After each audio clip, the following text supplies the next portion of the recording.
Good morning, good afternoon, and good evening to all of you. My name is Tony Shoala. My pronouns are she and her, and I am the operations lead for RSAUS.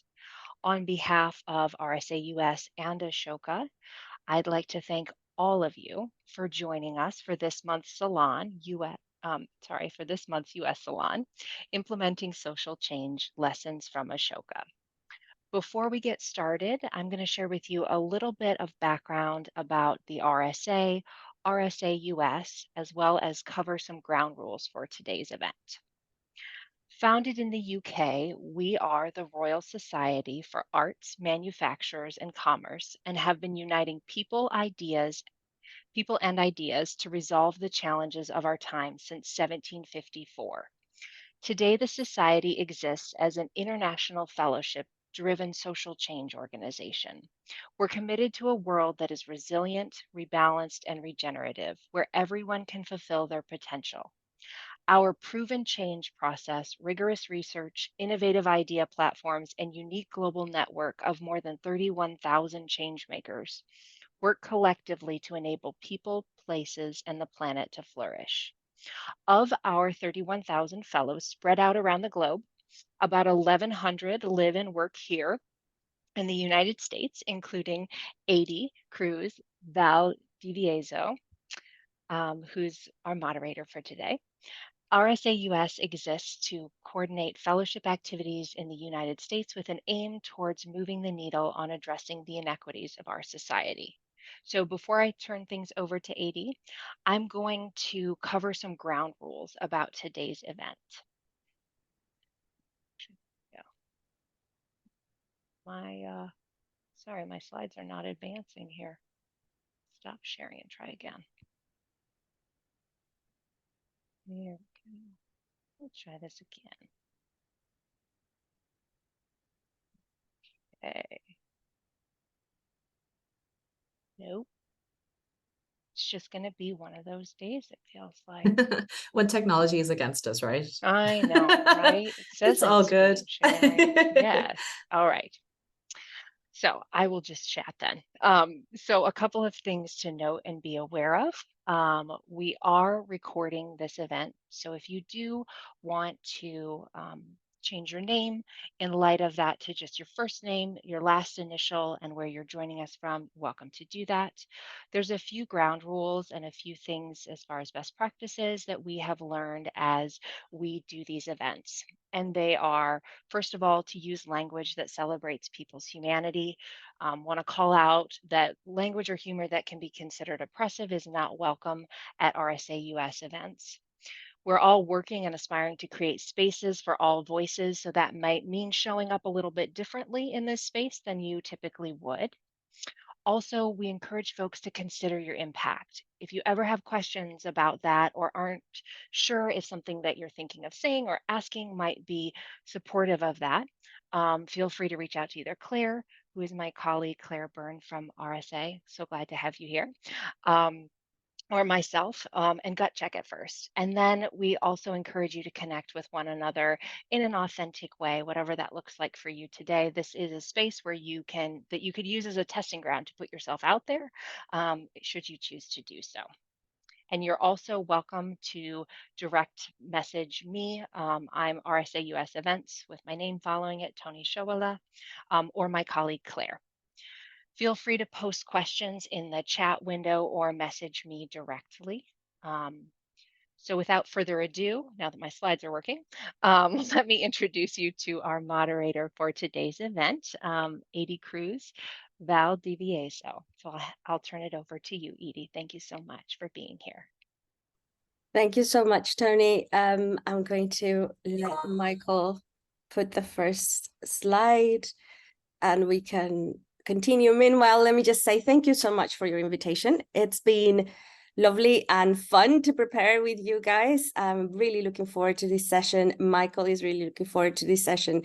Thank you for your welcoming. I met the RSA when I was living in London, studying at the LSE, and later on I became a fellow and partnered with the RSA around a prize for social innovators, and it was always the beauty of the vision and the beauty of the people. It was always wonderful. So it's been really fun, and we hope there'll be many other ways to collaborate and have these wonderful conversations.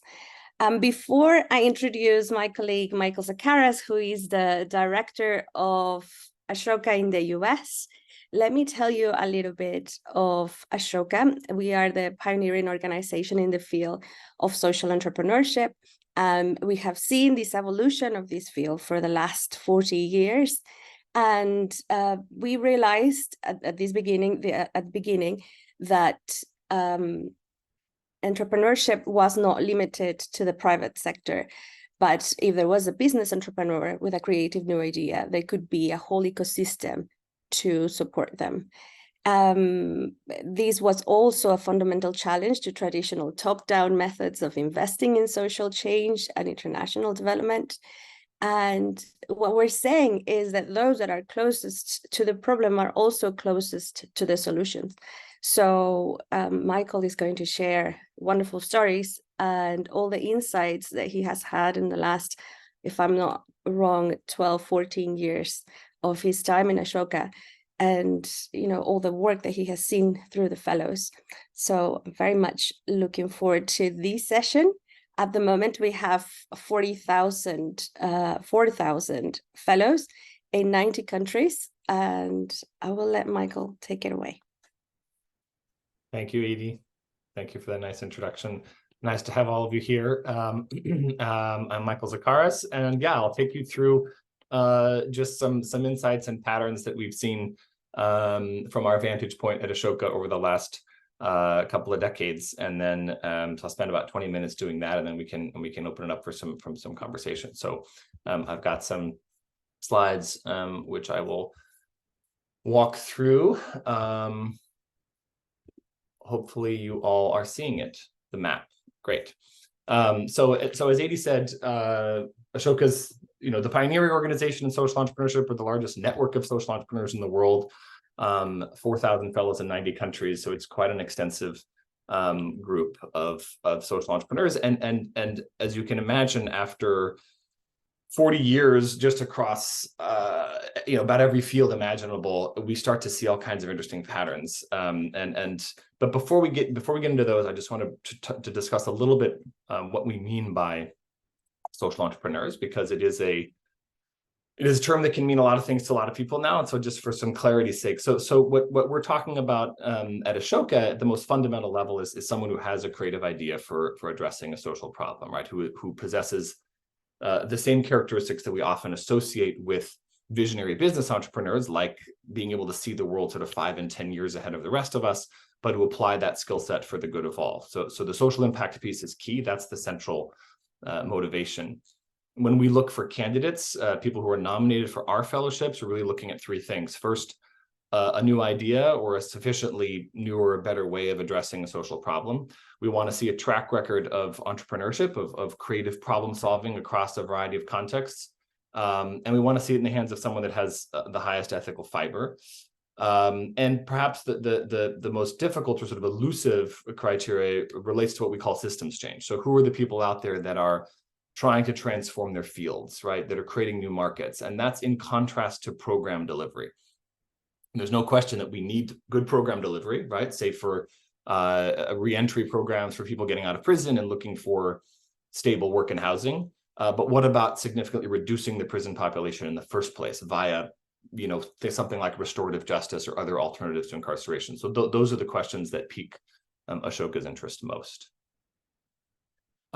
This is an example of an Ashoka fellow, Bren Smith. Bren was, just to kind of bring some of this to life, Bren was a lifelong commercial fisherman. He dropped out of high school at age 14, headed out to sea. And over the next 2 decades, he watched as overfishing and climate change gutted his livelihood and that of so many like him. So he set out to redesign the fishing profession, essentially, from something that's fundamentally extractive to something that's actually restorative to our oceans.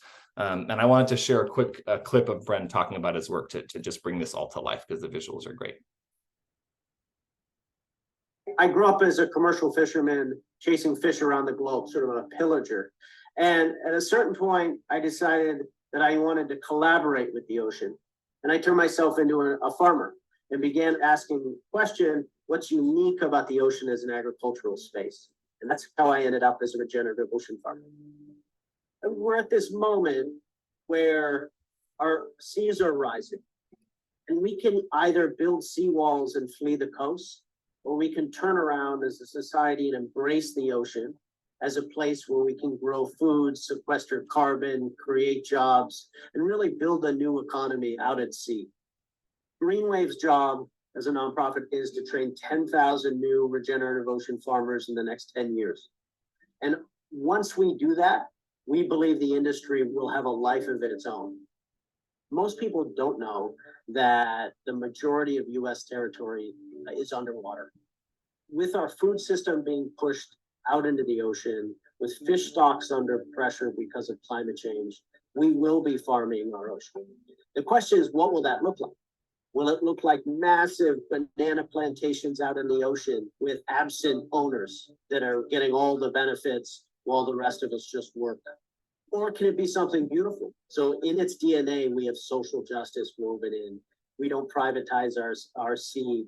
The oceans remain commons. We create millions of jobs and an incredible amount of food to feed the planet. And let's have this be a beautiful future rather than sort of a dark, necessary one.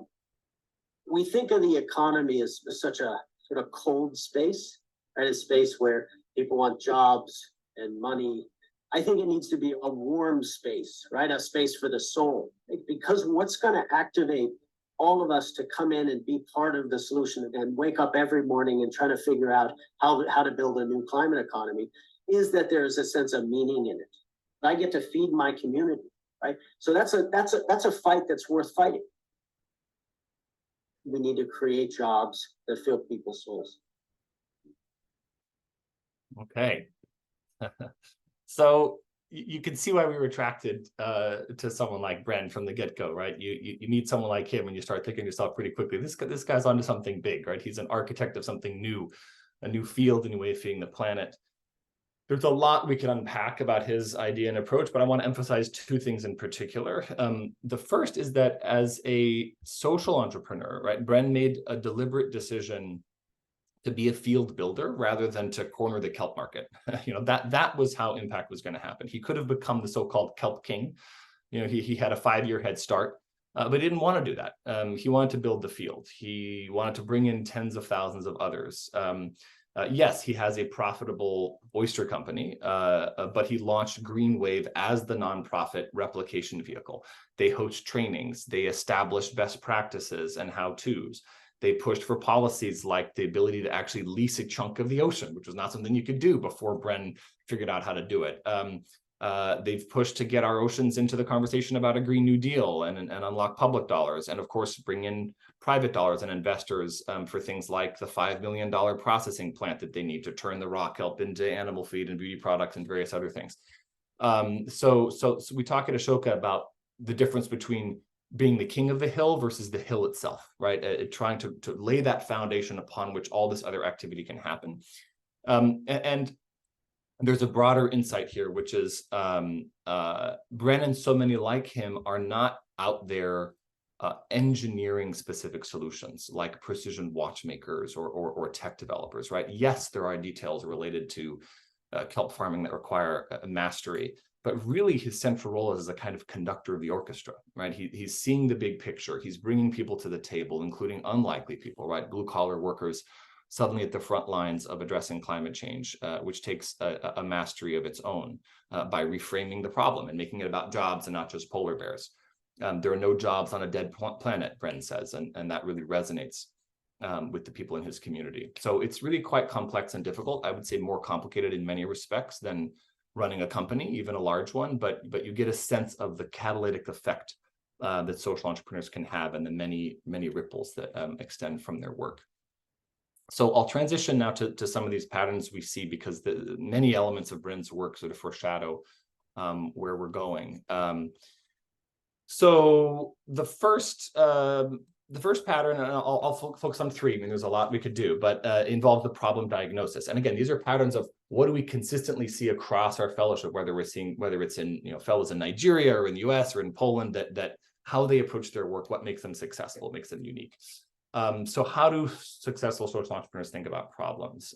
As we saw with Bren, the fisherman, proximity matters, right? Lived experience matters. This is a near universal pattern across our fellowship. A large majority of our fellows have lived or do live in proximity to the problem they're trying to solve. I love this photo of Ashoka fellow Temple Grandin. Some of you may know about her. There was an HBO movie made about her life and her work probably about 10 years ago. You talk about getting down at someone's level here. She's lying among the cattle to gain their trust. Temple has autism. She's always had this unique ability to bond with animals and to experience the world through their perspective. She leveraged this to spearhead completely new and much more humane techniques for handling livestock, and in particular, designing how cattle are brought to slaughter in a way that significantly reduces pain and panic. And she designed these cattle squeeze chutes and would actually crawl through them herself over years to sort of perfect the design. And again, I mean, there's a lot more to the story, but she's had industry-wide impact on a global scale. Fellows, and it's just a great example of how fellows really spend time trying to understand a problem from all angles, all the complexities. We often say that fellows fall in love with problems, not solutions, because the solutions may change and they may have to sort of adapt and find a different way, but this sort of lifelong commitment to this large problem in front of them is very common. And they bring this intuition and depth of knowledge into something that really is true wisdom, which is, I think, distinct from cleverness. And there's a lot of cleverness out there, not necessarily a lot of wisdom. And that means they design more effective solutions that last.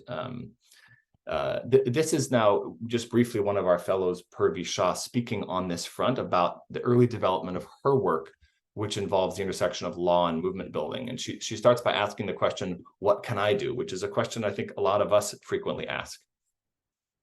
We're primarily concerned with what we can do. And I think what I learned in those early years is to put that aside for a second and to listen and to observe and to hear what people understand, the people closest to problems understand as those problems. And so getting out of the office and listening and really creating a space to hear both their understanding of the problem and their wisdom about what the solution to that problem is, allowed me to then think about how do I use my legal skills in service of that. Part of the reason all this matters, the proximity, the empathy, this deep analysis of a problem and its various components, is that it's often the first step towards innovation, right? In our experience, it is often in how innovators diagnose problems that seed of innovation is planted. It's in those parts of the conversation that you kind of see the light bulb going off. This is a great example, a fellow organization called Cure Violence. The fellow behind this was a lifelong trained epidemiologist. And what he did and they did, starting almost 20 years ago, is to look at urban violence, much like the spread of an infectious disease, like TB or like COVID for that matter. And seeing it from that new angle opened up all kinds of new intervention approaches, identifying hotspots, transmission points, really emphasizing those to limit the spread of what they would call outbreaks of violence, focusing on the highest risk transmitters. So they rely on members of the community now who've had experience with violence themselves to get trained as behavior change specialists, who act as mediators, as norm changers. This approach started in the south side of Chicago, which where violence is still a problem, but it has made some significant inroads, and it's now being implemented all over the world, actually. So again, you can see here how you diagnose a problem, critical to sort of opening up different doors and pathways to get towards a solution. The second pattern I'll do in two parts. So the first is a natural extension of the problem diagnosis, which is the emphasis of our fellows on root causes, right, as opposed to symptoms. And this starts to transition us towards solutions. When we prepare at Ashoka materials for our board to recommend Ashoka fellow candidates, we often break the problem down into two parts. The material problems, this is the tree that you see above ground here, right? For example, childhood poverty or the world's largest prison population. And then the underlying conditions that feed that problem and that cause it to persist year after year, decade after decade. This is not necessarily to say that there's a strict hierarchy where addressing root causes is always better than addressing symptoms. I mean, ideally you have both, right? If you have potentially 10 to 12 million kids in America who are food insecure, you need to get them support via SNAP, via food donations, via free school lunches. That matters a great deal. But then you also have to ask yourself, why are there so many kids who are food insecure in such a wealthy country? And when you ask that, it leads to a lot more questions, and things get complicated very quickly. There's rarely one singular cause. There's this web of factors that need to be untangled. But if the goal is transformative change, if the goal is to get to a place where you're no longer just treating symptoms of underlying problems, then this is usually the most leveraged pathway, and it's the place where fellows often hone in on. In the examination of root causes, you start asking really interesting questions about causality and about which levers we should try to pull to produce better outcomes. For example, what is the relationship between violence and mass incarceration, right? We tend to think of it as this way, right? Violence drives and feeds mass incarceration, right? But what if incarceration drives crime, drives violence, right? If you're thinking about how to reduce violence in America, that's an important question. And this is the work of Danielle Sered, who's one of the pioneers of restorative justice as an alternative to incarceration in America. And Danielle asks a lot of provocative questions, like, for one, if incarceration produced safety, wouldn't America be the safest country in the world, right? She reminds us that the main drivers of violence, social isolation, shame, exposure to violence, and inability to meet one's economic needs are the very defining features of incarceration, right? So communities see and understand this, which is why when they're given the opportunity, victims of a crime, including violent crimes, choose restorative justice 90% of the time when given the option. 90%. That was a number that was a lot higher than I would have imagined. So what Danielle does, in addition to growing the field of restorative justice, is she pushes us all to examine what, in fact, is the root cause of violence in America. And if incarceration isn't necessarily making us safer, and if it isn't repairing harm, then what might? So then this is the sort of second part of this pattern, which is, if you're thinking about root causes, you're halfway to thinking about systems change. And so this pattern of fellows really making this shift and this pivot towards systems change, towards trying to make problems largely go away, creating a new status quo, not just nibbling around the edges. And if that's your goal, your strategy really does shift, right? You do move from direct service towards focusing on policies and mindsets and culture. You move from serving people to enabling, and ultimately try to get to a place where fewer people need to be served. You move from short-term timeframes to longer-term timeframes. The way our Ashoka fellow David Bornstein describes it is that it's not necessarily that we need more cooking in the world. We need better recipes, right? Systems changers provide us with those better recipes. Here's an example as it relates to a well-known problem in America, which is one of many well-known problems in America, which is wealth inequality, right? A squeezed middle class, people working harder and yet struggling to make ends meet. If you look at the landscape of solutions out there, you'll see a lot of tools. One I came across recently was an app that was essentially for gig economy workers, Uber drivers and others, an app whose income is uneven. It can really fluctuate month to month, week to week, to sort of help them manage their money and expenses more effectively, so they don't end up getting overdraft charges and turning to payday lenders. Helpful, yes, but doesn't really do anything to address the bigger picture, right? A staggering percentage of Americans who are financially insecure, 100 million Americans who have medical debt, a quarter of Americans who spend 50% of their income on rent, right? So meanwhile, an Ashoka Fellow organization called Project Equity is focused on growing employee ownership in a major way in the United States as a high potential, very doable way to move the needle on income and wealth inequality. It turns out that over the next decade, 2.5 to 3 million businesses owned by baby boomers, these tend to be small to medium-sized businesses, those people are going to retire. So those businesses are either going to close or they're going to get sold.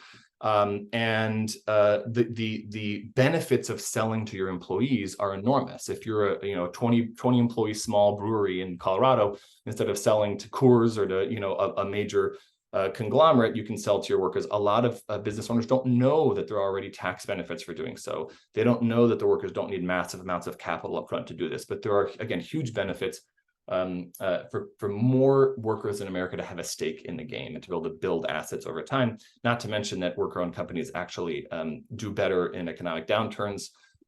They don't leave your town to find cheaper workers in another state because if you own the company, that's not going to happen, right? So they're trying to grow this movement. They're trying to get cities to compete, not for the next Amazon warehouse, but to be the most worker-owned sort of saturation city in America. So it's really interesting stuff. And again, the difference between providing a helpful service and getting in there and really tinkering with the DNA of our economy and opening up pathways for more wealth creation. Okay. So system change is harder to measure, right? This is tricky when you're talking about changing policies, changing mindsets, building fields. It's not something countable, like how many mosquito nets did we deliver last year and how many are we going to deliver this year. So there are a lot of challenges associated with that. It doesn't mean we can't measure it. And so these are some of the kinds of indicators that Ashoka looks at: policy change, shifting sort of cultural norms. One that's not on here is independent replication. So again, you think about Bren and trying to get that many other people taking on this new field of work, so that you're not having to own every moving piece as an organization. That's a way for things to really take off. The third and final pattern goes back to the point about the social entrepreneur as orchestrator, as catalyst.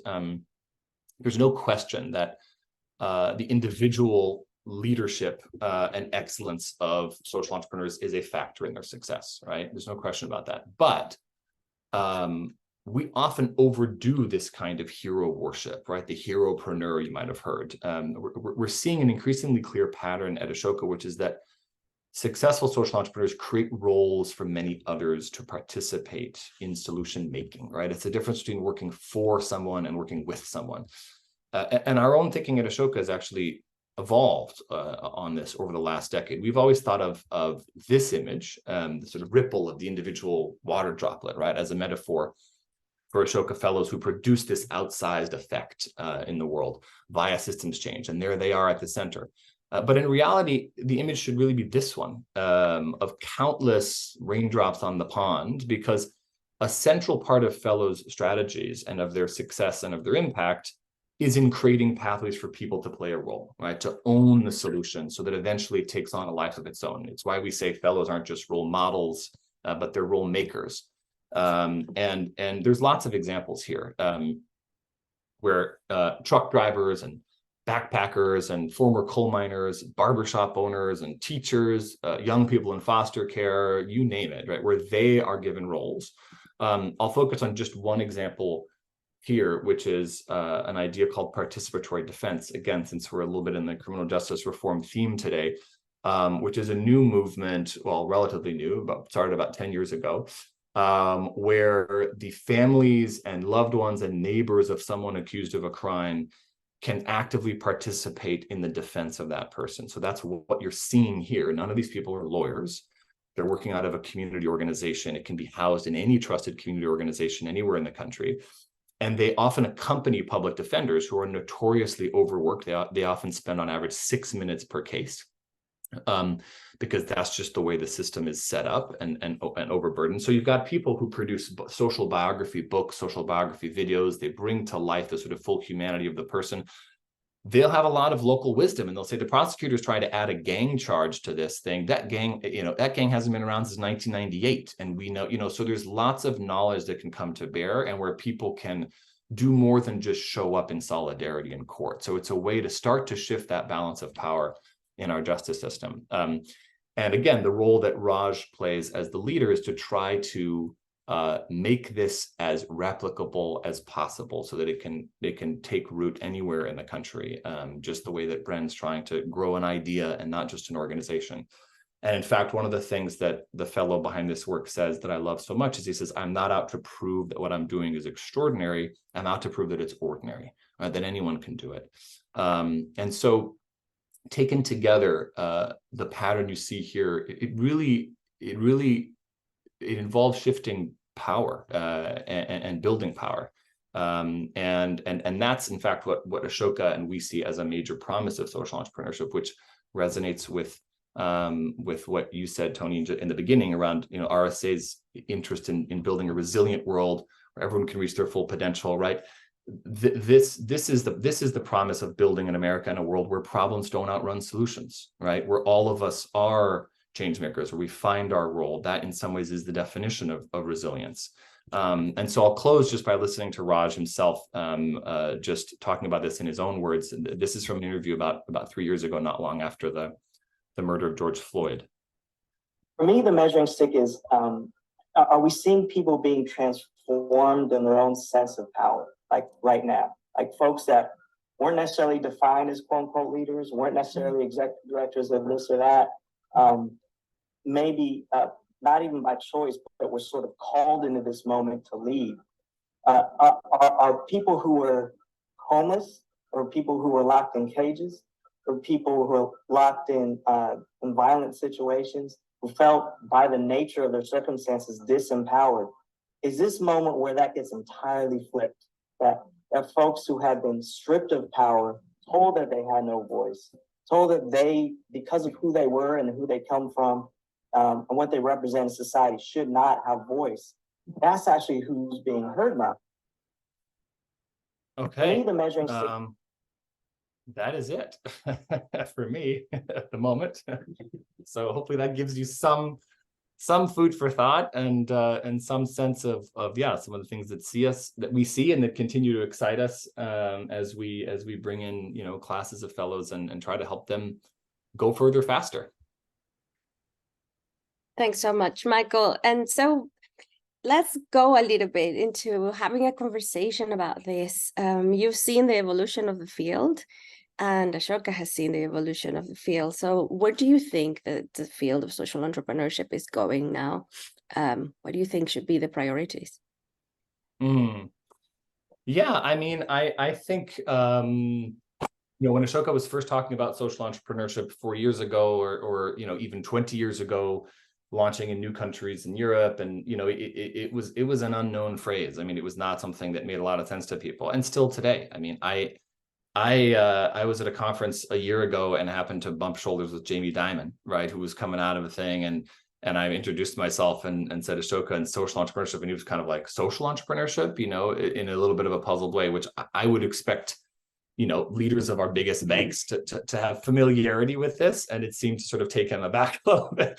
But anyway, so it has though evolved and has become quite robust, and that has also introduced its own set of challenges. I mean, I think one thing just to note for me is, I mean, there is a wing in the social entrepreneur or a section in the orchestra, if we use that metaphor, that is the sort of business for social good, social enterprise, do well while doing good, make money while helping people. That is sort of the brass section of the orchestra. That is the only thing you hear. And I think, you know, there is this cycle of people getting enamored with those possibilities of, you know, maybe we can just make a big buck and like pull everyone out of poverty. And look, the reality is in some cases there are those win-wins, but the world of social change is quite complex. And if you start looking at things through that narrow lens of what are ideas that can generate revenue for me, you're not going to see, I would argue, the large majority of social problems that have to be dealt with. Just one example, right? What's the revenue model to get the police force in Nigeria to actually respond to incidents of domestic violence, right? And to take them seriously and prioritize them. I mean, you're not going to make money working on those kinds of gender conceptions and those cultural shifts. And yet so many things flow from that, and that matters in so many ways. And so Ashoka's often had a very broad perspective that cuts across different revenue models. Yes, if you can find a way to not have to rely on grants all the time, great. But it's discouraging to see young social entrepreneurs come and want to tell me how they're going to make money before they tell me how the world's going to be different because of what they're trying to do. Exactly. And in that sense, what do you think they need to be successful, like social entrepreneurs, and being part of this ecosystem that you've seen also locally, but also globally? Like, what is the most important for them to go in a successful path? Yeah, well, I mean, there's a lot. I mean, persistence and this kind of almost a relentless pursuit of an idea is a certain and you kind of have to be relentless because it's not easy. I mean, as a social entrepreneur in particular, there are fewer resources for you out there than if you have a money-making business idea, even to this day, even as the ecosystem has grown. In terms of what our fellows in particular need, and these are some of the best at what they do, right? And yet the imbalance in resources is still pretty stark. I mean, the kinds of budgets that some of these fellows have are pretty anemic when you consider the significance of their work and what it means, not just for solving social problems, but also for the future of our economy, right? I mean, there's a lot of implications for the health of our economy, the health of our planet, the health of our kids. And yet they're always the sort of second cousin, right, in the sort of entrepreneur world, sort of fighting for scraps and sort of hoping for philanthropy. And so part of the reason we wrote the book that we did, which we can talk a little bit about too, is to try to draw more attention to the work that these fellows are doing, and to encourage them to be at the decision-making table more often. I think that would benefit everyone. Can you tell us a little bit about the book? This is all these interviews that you and Constanza did to these fellows, and just all the stories, and they boil down all the insights that they have. Can you tell us a little bit about it? Yeah, so America's Path Forward is it's a conversation with 22 fellows in the US. Raj is in there, Bren Smith is in there, Danielle. So some of the fellows that you got to meet a little bit or hear about their work today are in the book. And it was a kind of a sort of second half of the pandemic project. Yeah, it was a joy just to have these in-depth conversations with them, and not just about what they're doing and what their solutions are, but also, a window into their world and their communities through their eyes, right? And, what are we misunderstanding about West Virginia and Central Appalachia, and, the role that it will or can play or should play in the green economy, and sort of moving, in opening up and in just transition. Or perspectives on American Indian land, and kind of what the relationships between the United States government and tribal nations are, and but also how to keep in mind sort of the dangers of the one story, right? Of the story of being owed lots of things, and of facing sort of seemingly insurmountable challenges and rates of alcoholism and depression, but that becomes the one story that then overshadows all the work that's actually happening that's positive in these places. And that same goes for the Black community in America, and particularly Black men. And so one of the fellows in our book, Trabian Shorters, works with Black male leaders, and we don't hear the stories of Black men going above and beyond every day in their families and their communities, right? We hear about this sort of broken group, and that becomes this, in some ways, sort of perpetuates these negative stereotypes. And so that kind of nuance, right, or the nuance of working, a fellow who works with a lot of quite conservative states and conservative cities on very pragmatic policies around welcoming immigrants and asylum seekers and refugees, and just how essential that is for economies in those places. And the mayors see it and they know it, and that just lives on a different plane than the kind of toxic national narratives that we hear. So the goal is to just lift up solutions, see the country through the lens of what's working, and just gain some more clarity and wisdom and nuance into what the country looks like in a lot of different places. Yeah. And I highly recommend it, obviously. We'll send a link about it. And I think a final question from me, Michael, is what is the role of the public sector, and how social entrepreneurs have partnered with them? I think this is important for Ashoka. This is important for us to think more and reflect more about. So could you share a little bit about it? Yeah. I mean, I would say the large majority of our fellows are working with the public sector in some form, right? They understand that reaching scale and sort of embedding their work via policy, via procurement, via, that is a big lever. It's not often from the public sector where the most creative ideas emerge. And so having the sort of newer approaches seeded via civil society leaders, but then having access points And then starting to embed this in policy is a way to and you know, that's the goal for a lot of our fellows, you know, to not to be running this organization in perpetuity, but to have this just become the new way we do things. Now that said, I am still surprised that the sort of the avenues of connection between social entrepreneurs and decision makers in the public sector are not as robust as they should be. I mean, every time there's a disaster somewhere, like the CEO of Walgreens is right there at the podium, right? But what about, you know, the social entrepreneurs who are, you know, focused on solving public problems every single day of their lives? Like they're not in the mix. And so yes, the private sector has a role to play, but we sometimes overlook this critical pillar in society, and so I think that's something Ashoka is actually interested in trying to pilot and test sort of ways to open and sustain relationships with, and I think particularly at the city level, the regional level, because it can exist a little bit beneath the radar on the sort of like, well, which political party and which, right, and just focused on a lot of more pragmatic solutions. Yeah. Thank you, Michael. I think I'm going to pass the microphone to Tony and see if she would like to invite people from the audience to have this conversation. We've had some questions, dropped in. Yeah. Yes, we have. Thanks so much, Eidi. Yes, so we have had a few folks who have put some questions in the chat. If you do have questions for Michael, please feel free to put those in there. The first question that we had came from David. David, would you be interested and available in coming off mute to ask Michael your question, or would you prefer that I ask him? Oh, no, I can do it. Thanks, Tony. Sure. Yeah, I'm a huge Ashoka fanboy, so thanks, Michael. It's been, you know, decades now, kind of tracking what you guys have been up to, and I'm coordinating a group called the Global Regeneration Collab, which we talk about as peer-to-peer support for regeneration change makers, and the change maker notion, I think, is stuff that I feel like developed out of Ashoka and the everybody a change maker kind of concept. And I was just wondering, like, where's that stand? You were talking social entrepreneur, but I was just wondering, is there a transition, or what's the right language these days? Yeah, Ashoka, I think, started using the word changemaker probably before anyone else. Just like social entrepreneur, we don't often get credit for it. We don't patent it.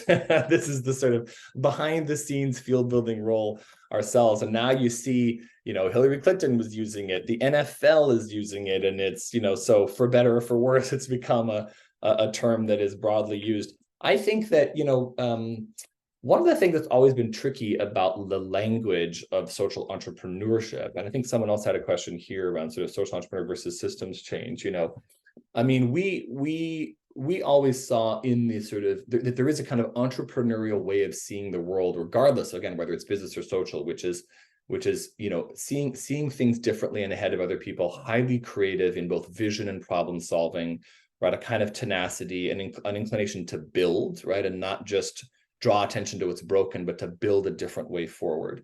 So I still think that rings true. But you know, a lot of the social entrepreneurs or the fellows that have come in over the last decade might not use that language, right? In the social justice community, entrepreneurs are more likely the problem than the solution, right? And so they will identify more as community organizers. They'll identify as movement builders, and that's fine, you know. And so changemaker in a way is a more universal kind of, it's a bigger tent, and so I think it's been interesting to see those shifts in how people are reacting to language in various ways. Yeah.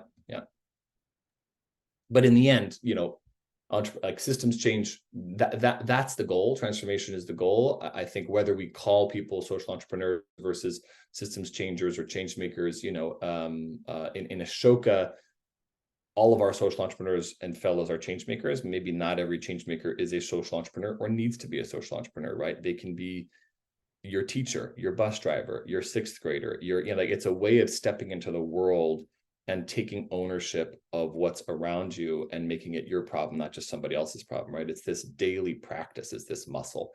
And it doesn't necessarily have to be the career, but that's what we mean, where everyone can play that role. And part of Ashoka's work is to try to create the conditions for that. And how do we parent, how do we educate to make that easier for people as opposed to harder. Great. Thanks so much, Michael. I know the other question that you referenced in answering that question was a question from Shirley. And Shirley, I just wanted to check and see if that answered the question that you posed, or if there was maybe something a little bit different in your question that you were trying to really get at. So if you're available to come off mute, would love to hear from you.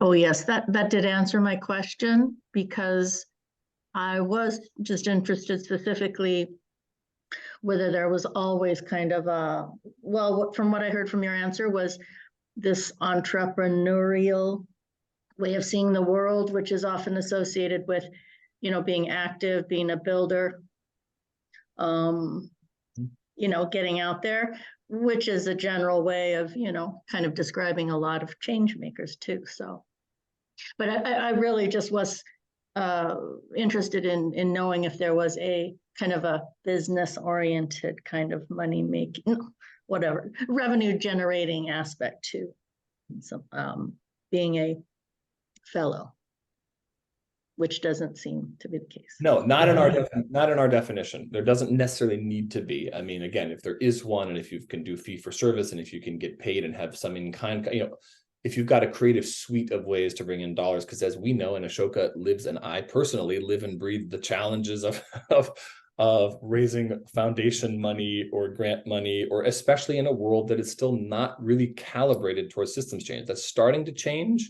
The pandemic has helped, but I can't tell you how many grant applications want you to number how many people will be served. They want you to go by zip code sometimes, where this, right? And so that is sort of social change as charity, as opposed to social change as investing in big ideas, in talent, in in strategy to find leverage points. Why is it that in the private sector we call people talent, and in the nonprofit world they're called overhead? It's crazy, right? And so and yet you see that it's sort of rife. It's apparent when you start looking at even just the language and the expectations of these different sectors. All right. Thanks so much, Michael, and thanks for your question, Shirley. There's a couple questions that came in from Giselle. I hope I'm saying your name correctly, having to do some with what you were saying just now, Michael, as far as funders, and a couple other pieces. So Giselle, we'd love to hear your questions. Oh, okay. Thank you so much. Michael, I've been like a forever follower and appreciator of Ashoka. So it's been wonderful for me to hear from you today. I'm a social impact communicator. I have been for almost in my entire career. And so I come to you with that perspective a little bit. The first one was on funding. You talked about how anemic it was for these change makers. And I'm wondering if you have a sense of why. I mean, you just mentioned now because, some grant makers want you to give them the number of people per zip code, which, I mean, I throw my hands in the air sometimes with things like that. What are the other reasons, do you think? Yeah, I mean, I think part of it is there's a kind of risk aversion, right? I mean, you are taking bets on bigger ideas and on unknowns, as opposed to always proven sort of models of, kind of household names. And that risk aversion is still pretty pervasive in a lot of philanthropy, which is, again, surprising and confounding, because many of the people who made the money that they're now giving away philanthropically did it by taking a bunch of risk in their business ventures, right? I mean, if you're right 2 out of 10 times as a VC, you're probably doing really well, but you have to be right 10 out of 10 in the bets, and you build these huge teams and these measurement systems and all this, and you got to have it's a very different way. It's hyper controlled, and it's because we do still think of social change in a sort of, I'm going to give this dollar to this person, I want to make sure as much of it goes, right? As opposed to, again, investing in better systems and structures in our society that underpin sort of how we live and how our economy works and where money flows and all this. So again, there's encouraging signs that is changing, but I think that's still part of it. And I think that Yeah, it actually, I think, when I talk about how anemic it is, I'm often comparing it, which is, I know it's a little bit of apples and oranges, but I'm comparing it to some of the kind of investment dollars that are going to tech companies that have not made $1 worth of profit still after 5 years, and yet are valued at, $4 billion, even though they're basically Venmo and PayPal reincarnated with a couple of extra bells and whistles, right? And we go goo goo gaga over this kind of innovation. And then the person that's there changing state policy, closing all private immigration detention facilities, doing it like it has a budget of $280,000 a year or something, right? So it's so that's a more complicated conversation, but it's just a sort of, where are our priorities as a society, and are we putting enough time and resources behind, and talent behind, the ideas that really have to succeed if we're going to make it together. Yeah. And just briefly to follow that up, do you think it's a communications challenge? Because to me, I'm thinking about, why the message that I hear so clearly from you, that I've believed in so much and have for a long time, why that just isn't getting out there? Why aren't some major funders being challenged more to rethink their assumptions? Is Right. it, do you think, it means maybe the change makers getting out more on speaking tours, or more? I'm sure you do a ton. I mean, Yeah, well, yeah, I mean, I think part of it is also that when you are resource scarce, you can't and don't invest in like good, effective communications work, right? And so if you happen to be a naturally good communicator and a social entrepreneur, which that's not always the combination that happens, then you might do better. But even with Ashoka, like if you're, if you have extra dollars, you probably want to put them towards your programming, towards your fellows, not necessarily towards like an effective marketing communications effort that's going to then help you with your own fundraising. So there's always that sort of balance, and I think that's probably part of it. But but some of them, I mean, Bren Smith, are brilliant storytellers, and if you guys like his work, he actually wrote a sort of a book called Eat Like a Fish, that's part memoir and part manifesto. It's very interesting, about sort of the development of his work. Yeah, but thank you for the questions. thank you. Thank you so much, Giselle. And looks like we've got just 2 more questions. So Jack has a question about impact strategy tools. Jack Graham, there you are. Hi. So I've done a lot of work with social entrepreneurs myself, and I really appreciated your focus on problem analysis. Definitely align on that. And in my experience, when you're focused on root causes and system change, then some of our traditional like non-profit strategic tools and frameworks feel inadequate. So I'm talking specifically about like theory of change and impact measurement orthodoxies that all assume that social change happens in this like linear sausage factory way, which clearly we just know is bullshit, right? We know the world is highly complex, and that's not how change works. So I'm just intrigued how you and your entrepreneurs think about strategy and evaluation. Are there better tools that they're using or working with?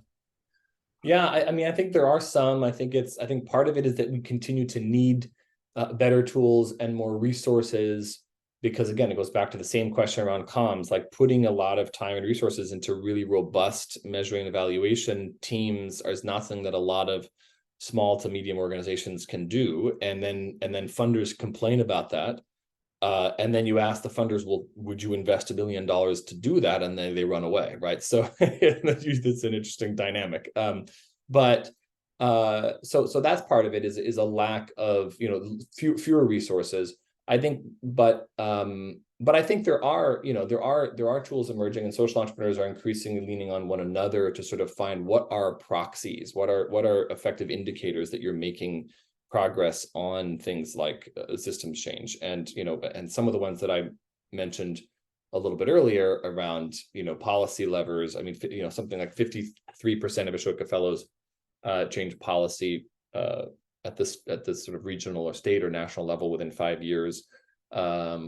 I think looking at independent replication, so so that you can track the spread of an idea, not just the growth of an organization and an organizational budget and an organizational team, right? So Because then there are a lot of fellow organizations that want to stay fairly lean, but they want their work to spread. And so the way to do that, like with Raj and participatory defense, he thinks of his work as like a martial art, a sort of set of movements and motions that anyone can take and learn and bring to Philadelphia or bring to Montgomery, Alabama. And they might look a little bit different based on the regional but they have this sort of core foundation. But then that's not always, easy, because how do you give away your IP, but then preserve the integrity of what makes the thing work, right? If someone says they're doing participatory defense, but they're really only doing a third of it somewhere, like, is that that feels like your baby, and how do you, so it becomes this interesting challenge for the organizational leaders, not just as CEOs of a nonprofit, but as sort of developers of an idea. So I think it's part of an interesting conversation that we're having with philanthropy and others around sort of why systems change matters and why we need to put more resources behind it, including developing more sophisticated, more robust tools, as you say, so that we can understand and talk about and be patient with the nonlinear nature of this stuff.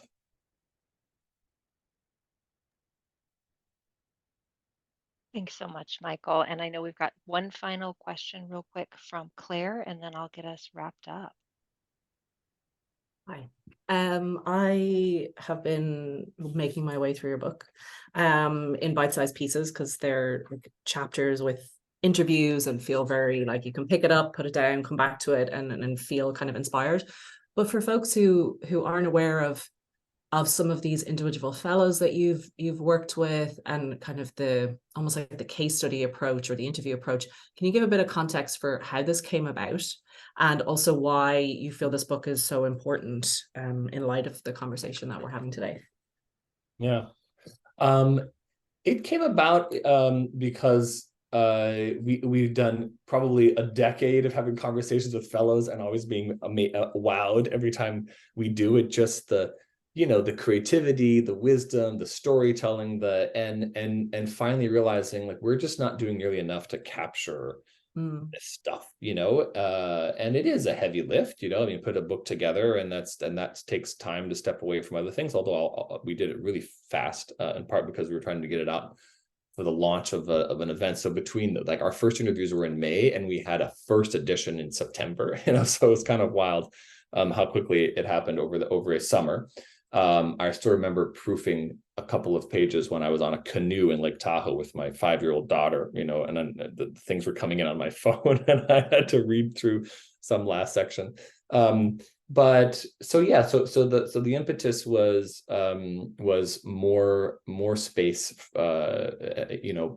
more space for these incredible people, more understanding of what they're doing, why it matters.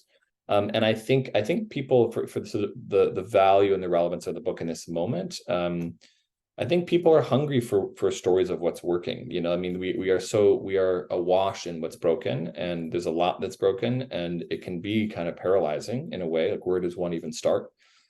But in reality, more things are working than we see and than we are told. And the dysfunction of our political system, and the democracy, the rising authoritarianism and democracy teetering in various ways, like these are all big problems. But in communities and towns all around us, there are leaders like this who are making progress and who are showing us the way, and often, as I said, who are opening up pathways for us to participate, so that when we feel disillusioned, we can find more ways to get involved and to raise our hand. And so I think that's one of those calls to action.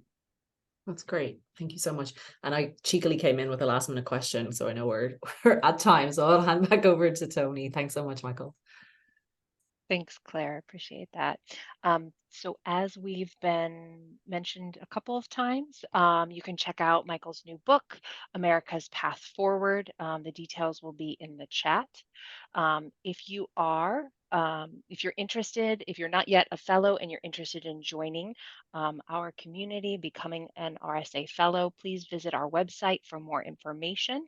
Our website also can be found in the chat. You can also reach out to either Claire or myself with more questions. And then if you are a fellow, we have a space to continue this conversation in Circle, which is the RSA's online community platform. And for those of you who registered via Eventbrite, you'll receive an email when the recording is available for playback, which will likely be in the next few business days. So thank you again so much for joining us. Thank you, Michael. Thank you, Eidi. Thank you, Claire. And thank you, all of you. And I hope you have a wonderful rest of your morning, afternoon, and evening. Take care and be well. Thank you, everybody. So much. Thank you, everybody. Thank you.